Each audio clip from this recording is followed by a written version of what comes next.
Okay, good evening, everyone. Thank you for having me. My deepest gratitude goes to Chairman John Rogers, President Frederick Kemp, the entire Atlantic Council for this distinguished recognition I am very proud of.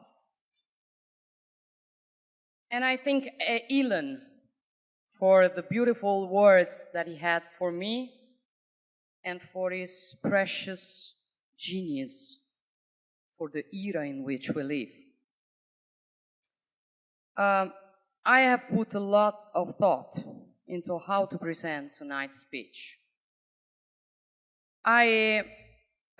Initially I thought of emphasizing the pride I still feel as the first woman to serve as Prime Minister in a nation as extraordinary as Italy, or about the effort the Italian government is doing to reform its country to make it once again a protagonist of the geopolitical chessboard. I could have talked about the inseparable bond that unites Italy and the United States, regardless of the political beliefs of the respective governments, a bond witnessed here by the many friends of Italian origin, representatives of a community that for generations has contributed to making America stronger.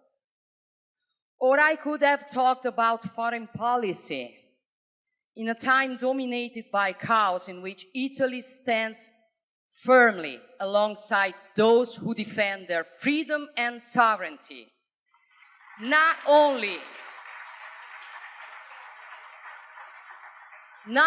for it is right to do so, but also because it is in the interest of Italy and the West to prevent a future in which the law of the strongest prevails. As a politician, you basically have two options: being a leader or a follower, to point a cursor or not, to act for the good of your people or to act only driven by polls. Well, my ambition is to lead and not to follow. Yeah. Tonight, in any case, I want to offer you a different perspective. Let me start by mentioning an op-ed recently published in the European edition of Politico. This analysis was focused on Meloni's Western nationalism.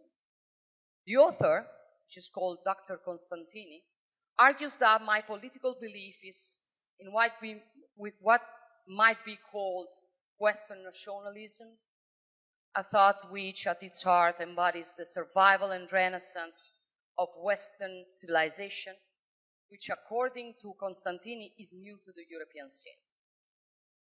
I don't know if nationalism is the correct word, because it often recalls doctrines of aggression or authoritarianism.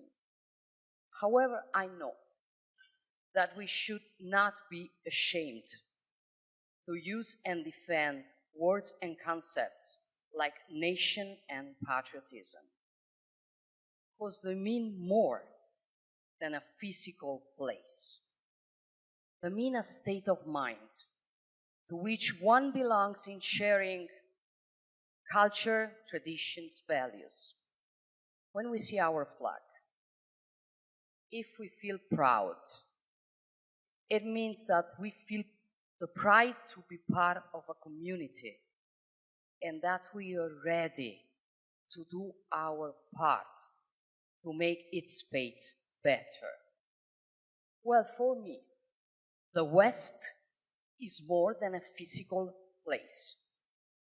By the word West, we do not simply define countries by specific geographical location, but as a civilization built over the centuries with the genius and sacrifices of many.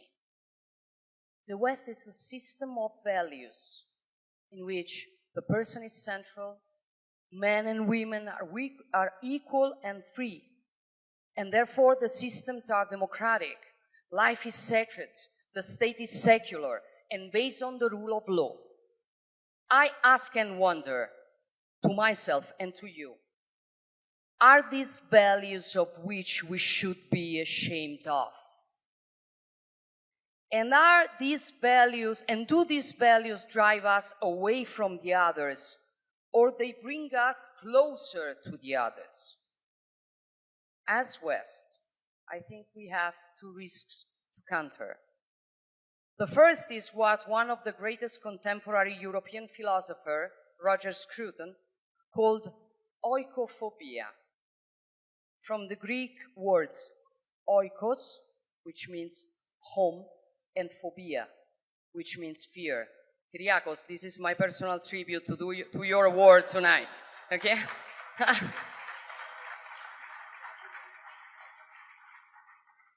Sorry for being so serious, but I want to share with you this thought I had. Oikophobia is the aversion to one's home, a mounting contempt, which leads us to want to violently erase the symbols of our civilizations in the US as in Europe. The second risk is the paradox that while on the one hand, the West looks down on itself, on the other hand, often claims to be superior to the others. The result is that the West is in danger of becoming a less credible interlocutor. The so-called Global South is demanding more influence.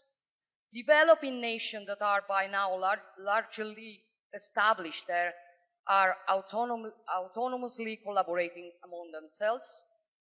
Autocracies are gaining ground on democracies, and we risk looking more and more like a closed and self-referential fortress.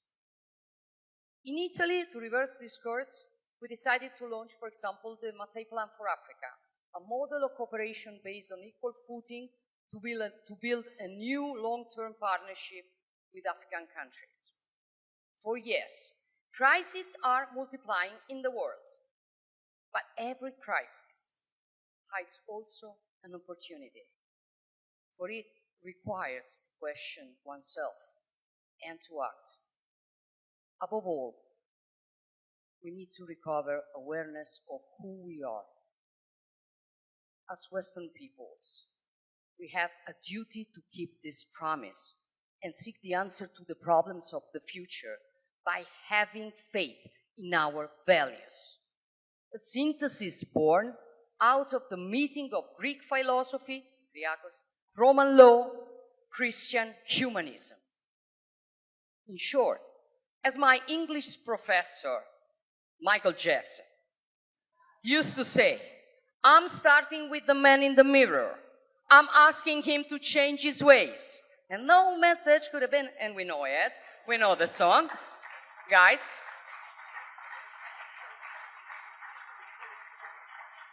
We have to start with ourselves, to know who we really are, and to respect that, so that we can understand and respect others as well.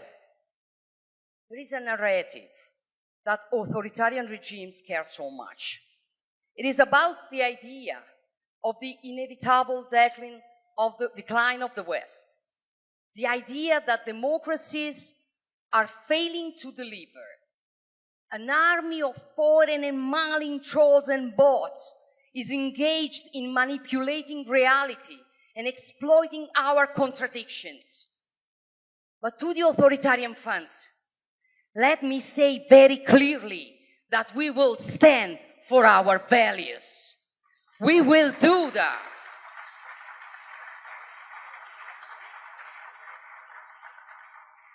President Reagan once said, above all, we must realize that no arsenal or no weapon in the arsenal of the world is so formidable as the will and the moral courage of free men and women. It is a weapon our adversaries in today's world do not have. I couldn't agree more.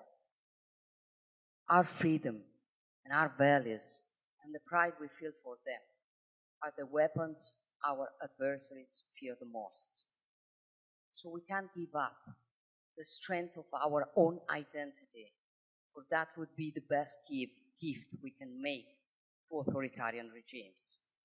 So at the end of the day, patriotism is the best response to declinism. Defending our deep roots is the precondition for reaping ripe fruit. Learning from our past mistakes is the precondition for being better in the future.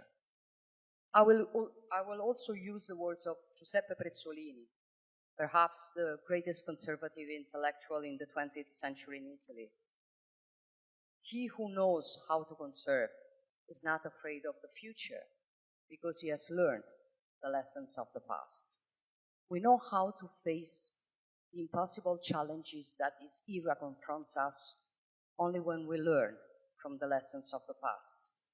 We defend Ukraine, for we have known the chaos of a world in which the law of the strongest prevails. We fight human traffickers because we remember that centuries ago we fought to abolish slavery. We defend nature and humankind because we know that without the responsible work of humans, it is not possible to build a more sustainable future. As we develop artificial intelligence, Elon, we attempt to govern its risk because we fought to be free, and we do not intend to trade our freedom in exchange for greater comfort. We know how to read these phenomena because our civilization has given us the tools. The time we live in requires us to choose what we want to be and what path we want to take. We can continue to fool the idea of the decline of the West. We can surrender to the idea that our civilization has nothing more to say or no more routes to chart. Or we can remember who we are, learn also from our mistakes, add our own piece of the story in this extraordinary walk, and govern what happens around us to leave our children a better world, which is exactly my choice. And I like to think that the reason why you have chosen me for this precious award is that you share this choice. Thank you.